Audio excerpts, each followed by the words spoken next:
चीन और भारत के बीच का सीमा विवाद सदियों पुराना है और हाल के कुछ सालों से तो तनाव कुछ ज़्यादा ही है। दोनों देशों के बीच करीब 3500 किलोमीटर लंबी सीमा है, लेकिन सीमा विवाद उससे भी कहीं ज़्यादा गहरा है।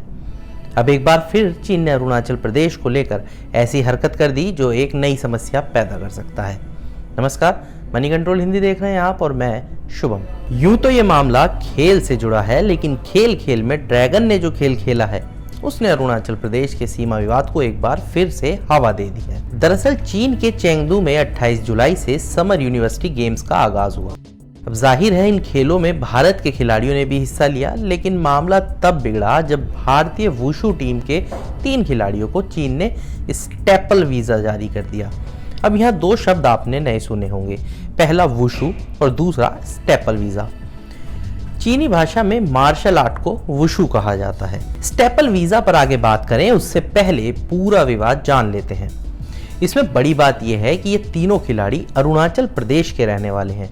इन 3 खिलाड़ियों को बाकी खिलाड़ियों की तरह ही रेगुलर वीजा न दिए जाने पर भारत का माथा ठनका और पूरी की पूरी वुशु यानी मार्शल आर्ट की टीम को वापस बुला लिया गया।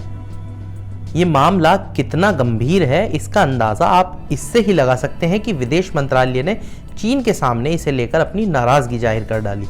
27 जुलाई को भारतीय पत्रकारों के सवालों के जवाब में भारतीय विदेश मंत्रालय के प्रवक्ता अरिंदम बागची ने कहा कि भारतीय नागरिकों के वीजा को लेकर भेदभाव नहीं किया जा सकता। उन्होंने कहा, हमें ये जानकारी मिली है कि चीन में एक अंतर्राष्ट्रीय खेल प्रतियोगिता के लिए हमारे कुछ नागरिकों को स्टेपल वीजा जारी किया गया है। ये हमें मंजूर नहीं है। हमने चीन को अपने विरोध से अवगत करा दिया है। तो अब जानते हैं कि आखिर ये स्टेपल वीज़ा होता क्या है और इसे लेकर इतना बवाल क्यों मचा है। तो इसके नाम से ही काफ़ी कुछ साफ हो जाता है। ये किसी भी दूसरी कैटेगरी के वीज़ा से एकदम अलग वीज़ा होता है। इसे ऐसे समझिए कि एक कागज़ का टुकड़ा है जिसे पासपोर्ट पर स्टेपल किया जाता है या किसी पिन की मदद से उसमें अटैच कर दिया जाता है। इस तरह के वीज़ा में इमिग्रेशन ऑफिसर आपके पासपोर्ट पर स्टैंप नहीं लगाता, बल्कि अलग से एक कागज़ या पर्ची को आपके पासपोर्ट के साथ स्टेपल कर देता है।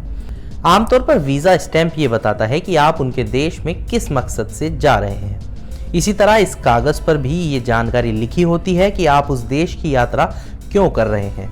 इमिग्रेशन ऑफिसर पासपोर्ट के बजाय उस कागज़ पर स्टैंप लगाते हैं। इस वीज़ा को इच्छा के मुताबिक फाड़ा या पासपोर्ट से अलग भी कर दिया जाता है। खास बात यह है कि चीन अरुणाचल प्रदेश और जम्मू कश्मीर के लोगों के लिए ही स्टेपल वीज़ा जारी करता है, हालांकि बाकी भारतीय राज्यों के लिए वह रेगुलर वीज़ा ही जारी करता है।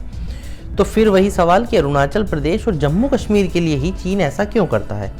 इसका जवाब भी हम आपको देंगे, लेकिन पहले ये जान लीजिए कि और कौन से देश स्टेपल वीज़ा देते हैं। तो staple visa Cuba, Iran, Syria, उत्तर कोरिया की तरफ से भी जारी किया जाता है।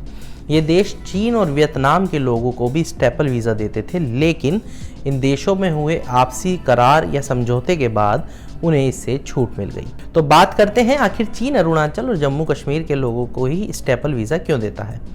ऐसा इसलिए क्योंकि चीन अरुणाचल प्रदेश को भारत का हिस्सा नहीं मानता है और 90,000 वर्ग किलोमीटर ज़मीन पर वह अपना दावा करता आया है।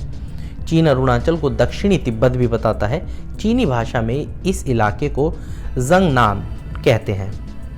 भारत सरकार का कहना है कि चीन अरुणाचल प्रदेश पर अपने दावे को मजबूत करने के लिए स्टेपल वीज़ा का इस्तेमाल एक पॉलिटिकल टूल की तरह करता है, जबकि ये इलाका भारत का एक अभिन्न अंग है। और इसके उलट उसने पश्चिम में अक्साई चीन के 38,000 वर्ग किलोमीटर इलाके पर अवैध तरीके से कब्जा किया हुआ है।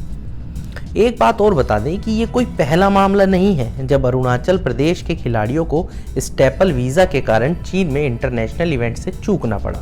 साल 2011 में अरुणाचल प्रदेश के रहने वाले इंडियन वेट लिफ्टिंग फेडरेशन के एक अधिकारी और उसी राज्य के एक वेट लिफ्टर को ग्रैंड प्रिक्स इवेंट में भाग लेने के लिए चीन जाना था, लेकिन चीन ने तब भी ऐसी ही हरकत की, जिसके चलते अधिकारी और खिलाड़ी दोनों ही नहीं जा पाए।